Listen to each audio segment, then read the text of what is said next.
Hello friends, welcome back to my channel. I am Nidhi. I'm a nursing pediatric. So today's topic is asthma. तो चलिए फटाफट से start करते हैं। आज का टॉपिक है अस्थमा। अस्थमा क्या है? एक रेस्पिरेटरी डिसीज है। ठीक है, तो जो रेस्पिरेटरी ट्रैक्ट है वो टू पार्ट में डिवाइड होता है, अपर respiratory tract and lower respiratory tract. तो जो अस्थमा है वो लोअर रेस्पिरेटरी ट्रैक्ट का डिसऑर्डर है। ठीक है, तो लोअर रेस्पिरेटरी ट्रैक्ट के कौन कौन से पार्ट है? इसमें आएगा लैरिंक्स, ट्रैकिया। ठीक है, ट्रैकिया फर्दर डिवाइड होता है ब्रोंकियोल में, ब्रोंकियाई में। ठीक है, जिस अगर वो राइट में डिवाइड हुआ है तो right primary bronchi, and left में हुआ है तो लेफ्ट प्राइमरी ब्रोंकाई। ठीक है, अब यही जो ब्रोंकाई है वो क्या होंगे? सेकेंडरी ब्रोंकाई में डिवाइड होंगे, और सेकेंडरी ब्रोंकाई टर्सरी ब्रोंकाई में डिवाइड होंगे, और टर्सरी और भी फर्दर ब्रोंकाई में डिवाइड होंगे, और लास्ट में क्या होता है? एल्वेलाई, जो सैक लाइक स्ट्रक्चर होता है। ठीक है, तो एल्वेलाई का क्या काम है? गैस एक्सचेंज करने का काम है। ठीक है, एल्वेलाई के पास ही क्या होती है? ब्लड वेजल्स प्रेजेंट होती है। तो ब्लड वेजल्स क्या काम करती है? ब्लड वेजल्स में होती है कार्बन डाइऑक्साइड, जो वो एल्वेलाई को दे देता है। ठीक है, और एल्वेलाई में होती है ऑक्सीजन, जो ऑक्सीजन कहाँ चली जाती है? ब्लड स्ट्रीम में चली जाती है। ठीक है, तो एल्वेलाई का क्या काम है? गैसेस को एक्सचेंज करना। ठीक है, जो ब्लड से CO2 कहाँ जाता है? एल्वेलाई में, और एल्वेलाई से ऑक्सीजन कहाँ आता है? ब्लड स्ट्रीम में, और ब्लड वेसल से जो ऑक्सीजन है वो पूरी बॉडी में सर्कुलेट होता है। ठीक है, तो ये है लोअर रेस्पिरेटरी ट्रैक्ट के पार्ट, जो क्या हो दिखते हैं? इंट्रोडक्शन। ठीक है, अस्थमा का इंट्रोडक्शन दिखते हैं। तो अस्थमा क्या है? लोअर रेस्पिरेटरी ट्रैक्ट डिसीज है। तो सबसे फर्स्ट हमें यही लिखना है कि जो अस्थमा है वो क्या है? लोअर रेस्पिरेटरी ट्रैक्ट डिसीज है। ठीक है, क्योंकि ये जो डिसीज है वो किसकी है? एल्वेलाई सैक की, एल्वेलाई की। ठीक है, it is an pulmonary obstructive disease. इसमें क्या होता है? पल्मोनरी ऑब्स्ट्रक्शन होता है, एयरवे जो गैस का एक्सचेंज है वो प्रॉपर नहीं हो पाता है, क्योंकि वहाँ इन्फ्लामेशन हो जाता है। तो इसलिए इसे क्या कहते हैं? पल्मोनरी ऑब्स्ट्रक्टिव डिसीज कहते हैं, क्योंकि वहाँ पर ऑब्स्ट्रक्शन हो जाता है। ठीक है, और it is also called as reactive airway disease. इसको रिएक्टिव एयरवे डिसीज इसलिए बोला जाता है क्योंकि कोई भी जो ट्रिगर है वो अफेक्ट करता है, तो जो जो एल्वेलाई या जो लंग्स है वो तुरंत रिएक्ट करता है। ठीक है, इसलिए इसे रिएक्टिव डिसीज कहते हैं। अभी हम नेक्स्ट स्लाइड में देखेंगे तो ये ज्यादा क्लियर हो जाएगा। तो ये है एल्वेलाई, जो लूमेन शेप होता है। लूमेन्स मीन्स जैसे बीच में पाइप जैसा था, होल होते हैं। ठीक है, अब ये क्या है? एक नॉर्मल एयरवे है। ठीक है, क्योंकि इसमें प्रॉपर स्पेस दिख रहा है हमें। ये क्या है? एक नॉर्मल एयरवे। इसमें म्यूकस लाइनिंग होती है और म्यूकस होता है। ठीक है, अब सेकेंड जो है वो एस्थमेटिक एयरवे है। एस्थमेटिक एयरवे जिसमें कि क्या होता है कि जो हमें जो एयरवे जो जिसमें जो होल है वो कैसा दिख रहा है? हमें थोड़ा नैरो दिख रहा है। ठीक है, और ये जो म्यूकस लाइन है ये क्या है? थोड़ी सी नैरो दिख रही है। अब जब अस्थमैटिक अटैक होता है, ड्यूरिंग अस्थमैटिक अटैक, तो क्या होता है? जैसे भी कोई भी एलर्जी के कारण एलर्जी हमारी बॉडी में एंटर हुई तो तुरंत रिस्पॉन्स होता है, तुरंत रिएक्शन होता है, इसलिए इसे रिएक्टिव डिसीज भी कहते हैं। तो क्या होता है? रिएक्शन हुआ, रिएक्ट किया, जिसके कारण क्या होगा? सिक्रीशंस, म्यूकस का सिक्रीशंस बहुत होगा, ताकि जो भी एलर्जन है, जो भी अंदर एलर्जन आया है उसे वो ट्रैप कर सके। तो एक्सेसिव म्यूकस प्रोडक्शन होगा। म्यूकस जो लाइनिंग है वो एक्सेसिव म्यूकस प्रोड्यूस करेगी, और क्या होगा? यहाँ पर इन्फ्लामेशन हो जाएगा। ठीक है, इन्फ्लामेशन कैसे हो जाएगा? जो IgG है तुरंत एक्टिव हो जाएगी। IgG अगर एक्टिव होगी तो वो मास्ट सेल के साथ बाइंड हो जाएगी, और मास्ट सेल के साथ वो बाइंड होगी तो मास्ट सेल का काम क्या होता है? इन्फ्लामेशन करने का काम होता है। तो वहाँ तुरंत क्या हो जाएगा? इन्फ्लामेशन हो जाएगा, और जो म्यूकस है, म्यूकस का सिक्रीशन भी ज्यादा हो रहा है, जिसके कारण जो एयरवे है वो नैरो हो जाएगी, और भी ज्यादा क्या हो जाएगी? नैरो हो जाएगी, जिसके कारण प्रॉपर गैस एक्सचेंज नहीं होगा, और जो पेशेंट है उसको डिफिकल्टी इन ब्रीथिंग होगी, वो ठीक से ब्रीथ नहीं कर पाएगा। तो ये सारी कंडीशन होती है किस पे? अस्थमा की कंडीशन में। तो चलिए देखते हैं अब definition. Asthma is a common chronic inflammatory disease of the airway. ठीक है, ये क्रॉनिक इन्फ्लामेटरी डिसीज होती है। इन्फ्लामेटरी डिसीज है क्यों? क्योंकि जैसे ही कोई भी जो एलर्जन है वो बॉडी में एंटर करता है तो वहां पर क्या हो जाते हैं, आईजीजी एक्टिव हो जाते हैं, मास्ट सेल से बाइंड हो जाते हैं और इन्फ्लामेशन कर देते हैं, इसलिए इसे इन्फ्लामेशन इन्फ्लामेटरी डिसीज कहेंगे। और वो भी किसकी? Of the airway. एयरवे की ये इन्फ्लामेटरी डिसीज है। ठीक है, कैरेक्टराइज इसके क्या क्या कैरेक्टराइज शो करेगा? Variable and recurring symptoms. ठीक है, बार बार ये सिम्टम्स प्रोड्यूस होते हैं। Reversible airway. रिवर्सिबल एयरवे इसलिए इसको इसलिए कहा गया है क्योंकि हम मेडिसिन दे देते हैं, मेडिसिन के बाद ये ठीक हो जाता है, इसलिए रिवर्सिबल एयरवे ऑब्स्ट्रक्शन है। ठीक है, रिवर्सिबल ऑप्शन है क्योंकि जैसे ही इसमें ब्रोंकोस्पाज्म हो जाता है, ठीक है, ब्रोंकोस्पाज्म हो गया है तो ब्रोंकोडायलेटर देके एयर फ्लो ऑब्स्ट्रक्शन हुआ है वो डायलेट हो जाएगा, तो इसलिए ब्रोंकोस्पाज्म शो करता है। क्यों ब्रोंकोस्पाज्म होगा? क्योंकि वहाँ इन्फ्लामेशन हो गया है, म्यूकस का सिक्रीशन हो रहा है और जो एयरवे है वह नैरो हो रही है, तो वो स्पाज्म हो जाएगा, जो ब्रोंकस है वो स्पाज्म हो जाएगा, जिसके कारण क्या है, प्रॉपर गैस एक्सचेंज नहीं हो पाएगा, एयरवे फ्लो नहीं हो पाएगा। ठीक है, जिसके कारण डिस्निया होगा, शॉर्टनेस ऑफ ब्रीथ होगी, जिसे क्या कहते हैं, इसी कंडीशन को हम अस्थमा कहते हैं। डेफिनेशन क्या है अस्थमा की? Asthma is a chronic inflammatory disease of the airway. ठीक है, हम इतना भी लिख देंगे कि ये क्रॉनिक इन्फ्लामेटरी डिसीज है किसकी? एयरवे की। ठीक है, एंड ये characterised by hyper responsiveness, mucosal oedema and mucus production. ठीक है, तो हाइपर, इसका जो सिम्टम है हाइपर रिस्पॉन्सिवनेस, मतलब यदि कोई भी एलर्जन बॉडी के अंदर गया तुरंत क्या कर देता है, ट्रिगर कर देता है। ठीक है, इसलिए वो उसके प्रति वो क्या करता है, रिस्पॉन्स कर देता है। ठीक है, इसलिए इस डिसीज को हाइपर रिस्पॉन्सिवनेस कहते हैं। नेक्स्ट, म्यूकोसल एडिमा क्यों होगा? क्योंकि वहाँ इन्फ्लामेशन हो रहा है, हो जाएगा, और जो एलर्जन अंदर गया है, ठीक है, उसके लिए उसके प्रति वो क्या करेगी, वहां पर जो म्यूकस है उसका सिक्रीशन ज्यादा से ज्यादा करेगी, ताकि क्या हो, वो जो एलर्जन है उसको ट्रैप कर सके। ठीक है, तो 3 सिम्टम्स इसमें है, हाइपर रिस्पॉन्सिवनेस होगा, कोई भी एलर्जन एंटर हुआ है तो तुरंत क्या होगा, रिस्पॉन्स मिलेगा, यानी ये हाइपर रिस्पॉन्सिवनेस डिसीज है। फिर म्यूकोसल एडिमा होगा, इन्फ्लामेशन के कारण म्यूकोसल एडिमा होगा। म्यूकस प्रोडक्शन क्यों होगा? क्या है, इंपॉर्टेंट टॉपिक है मेडिकल सर्जिकल का, बीएससी नर्सिंग सेकेंड ईयर में। ठीक है, तो अस्थमा क्रॉनिक लंग्स डिसीज होती है that inflames and narrows the airway. ये इन्फ्लेस कर देती है क्योंकि यहाँ इन्फ्लामेशन हो जाता है, इन्फ्लामेशन के कारण जो एयरवे है वो क्या हो जाती है, नैरो हो जाती है। देख लेते हैं इटियोलॉजी एंड रिस्क फैक्टर। तो अस्थमा क्या है? Occurs in families when suggested that it is an inherited disorder, मतलब ये फैमिली में किसी को जेनेटिक हो सकता है। ठीक है, तो allergy is the strongest predisposing factor for asthma. Allergy क्या है? ये कि स्ट्रॉन्गेस्ट फैक्टर है किसका? अस्थमा होने का। ठीक है, chronic exposure to airway irritant, कुछ जो एक्सपोजर, क्रॉनिक एक्सपोजर हो रहा है, ठीक है, जैसे कोई भी एलर्जेंस का, तो वो अस्थमा क्रिएट कर सकता है। Common allergens can be seasonal, कुछ सीजनल होते हैं जैसे grass, tree and wheat pollens, moulds, dust, animals, tender. तो मेनली क्या होता है कि ये जो डिसीज है वो एलर्जी के कारण होती है। पर्सन को कोई भी किसी भी चीज की एलर्जी हो सकती है, ठीक है, तो उसके कारण जो भी एलर्जन है वो क्या है, अस्थमा क्रिएट कर सकता है। स्ट्रेस, या फिर जैसे स्ट्रेस हो रहा हो, क्राई हो रहा हो, तो ये कंडीशन भी अस्थमा की कंडीशन को राइज कर सकती है। कुछ ऑक्यूपेशनल एनवायरनमेंट हो, जैसे कोई फैक्ट्री हो, कोई कोल फैक्ट्री हो या कोई ऐसे केमिकल फैक्ट्री हो, तो ये भी अस्थमा कॉज कर सकते हैं, रिस्क फैक्टर हो सकते हैं। या फिर cold air pollution, infection, diet, तो ये अदर फैक्टर है जो अस्थमा प्रोड्यूस कर सकते हैं, मतलब ये भी एक रिस्क फैक्टर हो सकते हैं। जैसे एलर्जेंस हो सकते हैं जो एलर्जी प्रोड्यूस करते हैं, अपर रेस्पिरेटरी ट्रैक्ट इन्फेक्शन हो सकता है या कुछ वायरल इन्फेक्शन हो सकता है, एक्सरसाइज हो सकता है, कोल्ड एयर हो सकती है, ठीक है, एंड स्ट्रेस हो सकता है, इरिटेंट्स हो सकते हैं, कुछ हाउस होल्ड स्प्रे है या पेंट्स है या फ्यूम्स है, सल्फर डाइऑक्साइड ड्रग्स जैसे बीटा ब्लॉकर्स, एस्प्रिन, तो ये भी क्या है, कुछ रिस्क फैक्टर हो सकते हैं, कुछ ट्रिगर हो सकते हैं जो अस्थमा की कंडीशन को अराइज करते हैं। क्लासिफिकेशन, जो अस्थमा है उसको क्लासिफाई किया है 2 पार्ट में, एक्सट्रिंसिक एंड इंट्रिंसिक। ठीक है, एक्सट्रिंसिक में कोई भी जो एलर्जन है, जो एक्सटर्नल कॉज है, वो इंक्लूड होंगे। ठीक है, जैसे एलर्जेंस, कोई किसी भी चीज से एलर्जी हो रही है तो वो एक्सटर्नल कॉज होंगे। इंट्रिंसिक में कोई भी नो पॉजिटिव एजेंट आइडेंटिफाई नहीं हुआ है, कोई भी पॉजिटिव एजेंट जो है वो आइडेंटिफाई नहीं हुआ है, बट जैसे कोई डिसीज, कोई वायरल इन्फेक्शन हो रहा है, कोई बैक्टीरियल इन्फेक्शन हो रहा है, तो ये जो इंट्रिंसिक कॉज हो सकते हैं। ठीक है। तो क्लासिफिकेशन क्या है, एक्सट्रिंसिक एंड इंट्रिंसिक। ठीक है, एक्सट्रिंसिक को एलर्जिक कॉज भी कहा जाता है और इंट्रिंसिक को नॉन एलर्जिक कॉज भी कहते हैं। ठीक है, तो क्लासिफिकेशन। तो नेक्स्ट देख लेते हैं पैथोफिजियोलॉजी।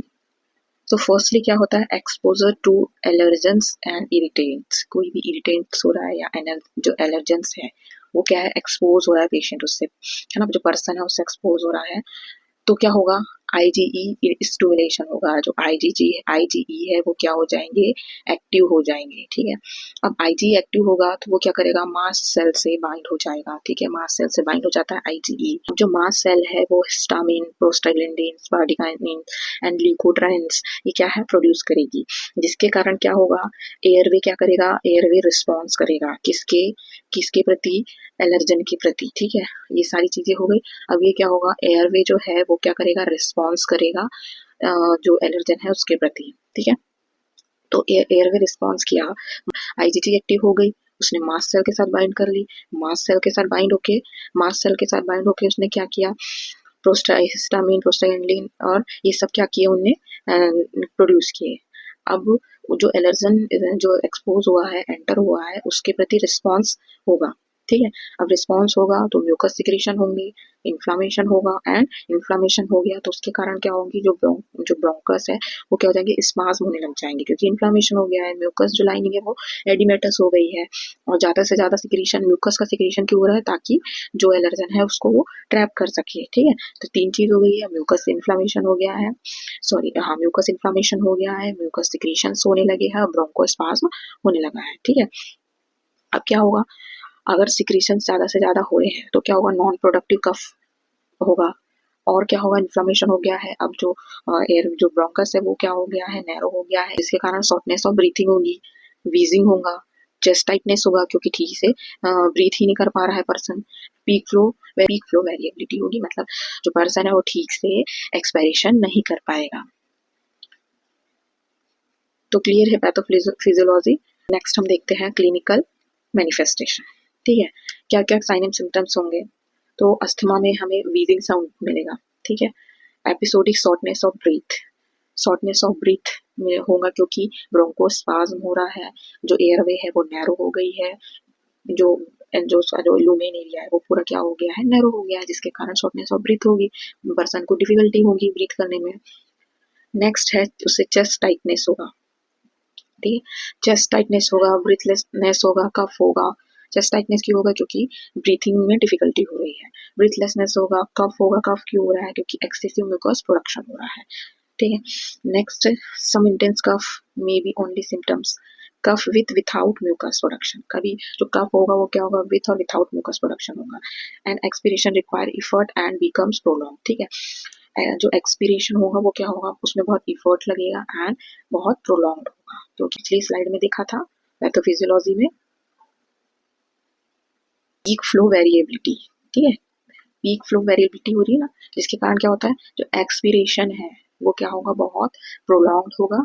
ठीक है, उसमें बहुत इफर्ट की जरूरत पड़ेगी क्योंकि जो ब्रीथिंग करने में डिफिकल्टी हो रही है, इफर्ट होगा एक्सपीरेशन करने में एंड प्रोलॉन्ग होगा। एज द एग्जिबिशन प्रोग्रेस, जैसे ही जो कंडीशन है अस्थमा की वो क्या है, प्रोग्रेस होगी और तेज हो जाएगी, एग्जिबिशन मीन्स बहुत तेज हो जाना, तो ये कंडीशन और प्रोग्रेस करेगी तो क्या होगा, डायफरोसिस, एक्सेसिव स्वेटिंग होगी, ट्रैकिकार्डिया होगा एंड विदेन प्रेशर पल्स। ठीक है, इसका मीनिंग क्या होता है कि जो सिस्टोलिक प्रेशर है एंड डायस्टोलिक प्रेशर है उनके बीच में काफी डिफरेंस देखने को मिलेगा। ठीक है, जिसके कारण क्या है, हाइपोक्सीमिया होगा एंड सेंट्रल साइनोसिस होगा। हाइपोक्सीमिया मतलब ऑक्सीजन का लेवल ब्लड में बहुत डिक्रीज हो जाएगा। ठीक है, जिसके कारण क्या होगा, सेंट्रल साइनोसिस होगा, मतलब कंडीशन जो है वो सीवियर होगी, तो क्या क्या होगा, डायफ्रोसिस होगा, ट्रैकिकार्डिया होगा, विदिन पल्स प्रेशर होगा एंड हाइपोक्सीमिया होगा। ठीक है, एंड सेंट्रल साइनोसिस होगा। तो ये सारे क्या है, क्लिनिकल सिम्टम्स है किसके, अस्थमा के। तो नेक्स्ट हम देखेंगे वीजिंग होगा। ठीक है, जब पर्सन जैसे जैसे ही ब्रीथ करेगा वीजिंग साउंड आएगा, सीटी जैसी आवाज आएगी। ठीक है, कफ कफ होगा पर्सन को, चेस्ट टाइटनेस होगा क्योंकि क्या होगा, ब्रीथिंग में डिफिकल्टी हो रही है तो एक टाइटनेस सा फील होगा चेस्ट में। डिस्निया होगा, डिफिकल्टी इन ब्रीथिंग। हाइपोक्सिया होगा क्योंकि जो ऑक्सीजन का जो एक्सचेंज है, जो गैस का एक्सचेंज है वो प्रॉपरली नहीं हो रहा है, इसलिए हाइपोक्सिया होगा। लैक ऑफ ऑक्सीजन होगी। नेजल फेयरिंग, नेजल फेयरिंग क्यों हो रही है, जो नाक है वो बहुत ज्यादा फूलने लगेगी। क्यों? क्योंकि क्या होगा, पर्सन को डिफिकल्टी हो रही है ब्रीथ करने में, तो वो ब्रीथ करने की कोशिश करेगा जिसके कारण नेजल फेयरिंग होगी, है ना। सेप्टम इज थिक एंड टेनासियस हो जाएंगे। टेनासियस मीन्स स्टिकी हो जाएंगे। जो हमारा जो नेजल सेप्टम है वो क्या होंगे, स्टिकी हो जाएंगे, थिक हो जाएंगे, स्टिकी हो जाएंगे। डिक्रीज और एब्सेंस ऑफ ब्रीथ, ठीक है, इसमें क्या होगा, डिक्रीज हो जाएगा या absence of breath sound called silent chest, ठीक है।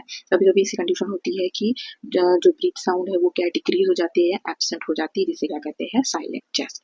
तो क्या क्या होगा, wheezing, cough, chest tightness, dyspnea, hypoxia, nasal flaring, and septum is thick and tenacious, and decrease or absence of breath sound called silent chest, ठीक है। तो ये सारी क्लिनिकल मैनिफेस्टेशन, साइलेंट सिम्टम्स होंगे किसके, अस्थमा की। डायग्नोस्टिक स्टडीज, तो इसमें फर्स्ट हम करेंगे हिस्ट्री टेकिंग। जो पर्सन है उसकी सारी हिस्ट्री हम कलेक्ट करेंगे, complete family history, complete environmental and occupational history, ठीक है। तो फैमिली हिस्ट्री हम फर्स्ट देखते हैं फैमिली हिस्ट्री। तो history of asthma in family में किसी को अस्थमा तो नहीं है, ठीक है। इन्वायरमेंटल हिस्ट्री में हम इन्वायरमेंट मतलब कैसा इन्वायरमेंट है, जैसे सीजनल चेंज हो रहा है तो उसके कारण मतलब अस्थमैटिक अटैक हो रहे हैं, या हाई पोलेन काउंट्स के कारण, मोल्स, क्लाइमेट चेंजेस, है ना। तो इन्वायरमेंट कैसा है वो भी हम पर्सन का देखेंगे। ऑक्यूपेशनल मतलब क्या वर्क कर रहा है, ठीक है, जिस फील्ड में वो वर्क कर रहा है उसके कारण तो कोई एलर्जी नहीं हो रही, जैसे कोई केमिकल फैक्ट्री में वर्क कर रहा है ना, जैसे कुछ metals, salts, would and vegetable जो डस्ट है उसके कारण तो ये ट्रिगर नहीं हो रहा है, ठीक है। तो सारी हिस्ट्री हम कलेक्ट करेंगे जिसमें आएगा environmental history, family history, occupational history.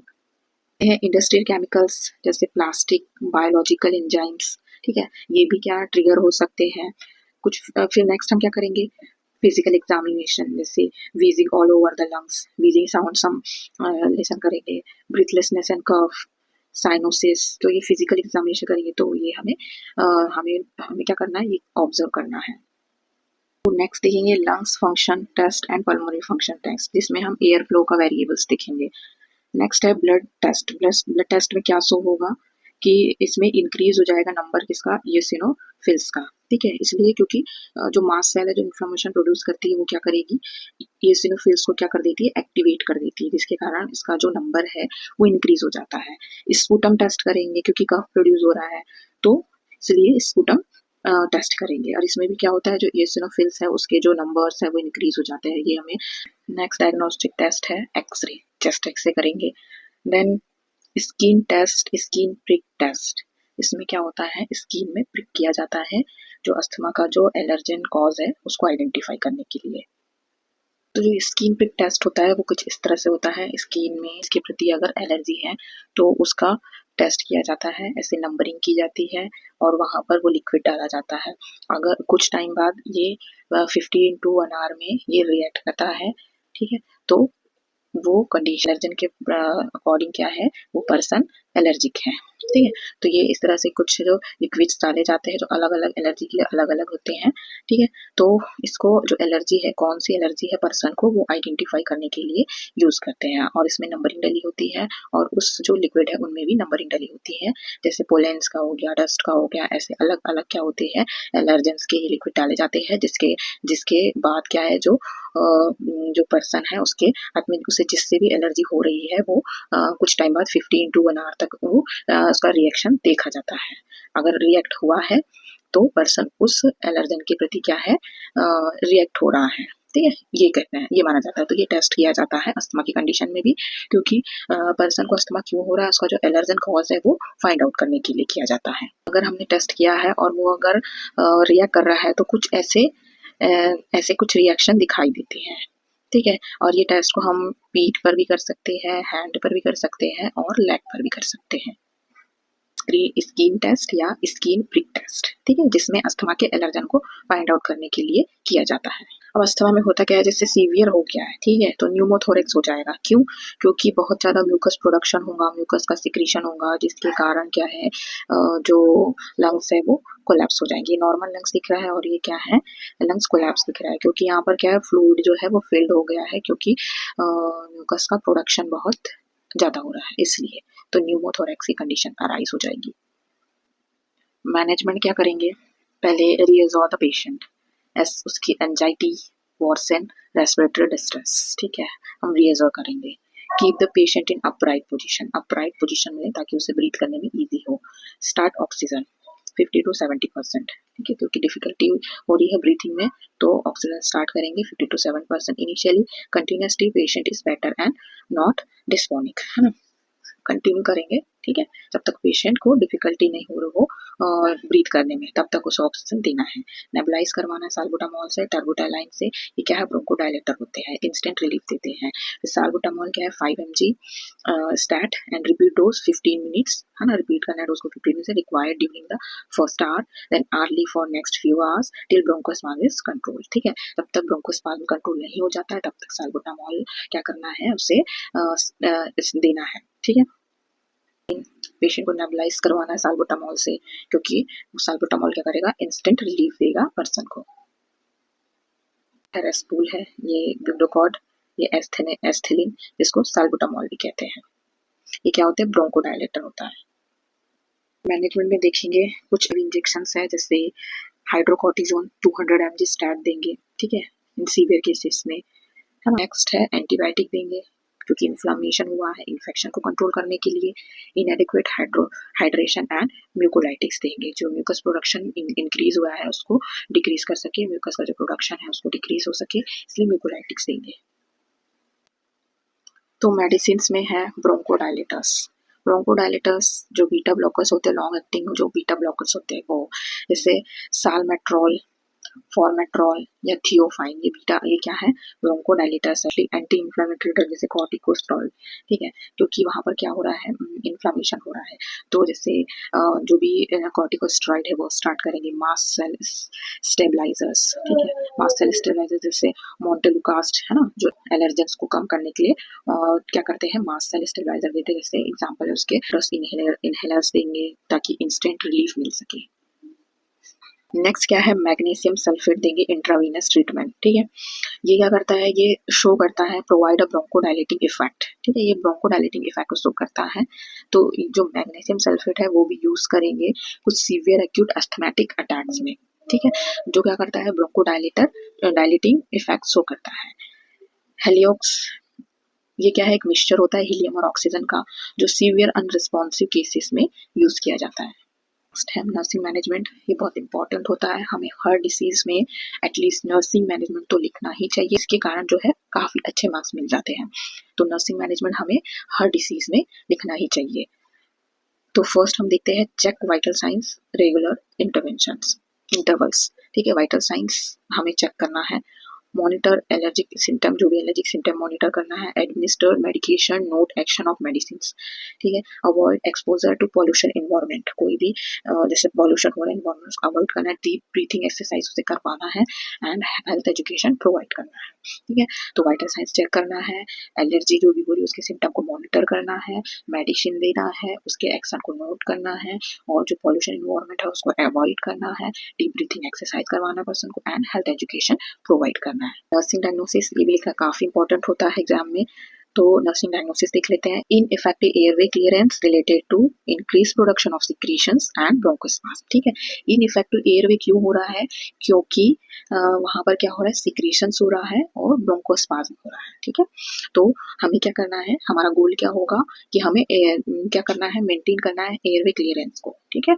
Second है ineffective breathing pattern related to shortness of breath, mucus and bronchoconstriction and airway irritants, ठीक है।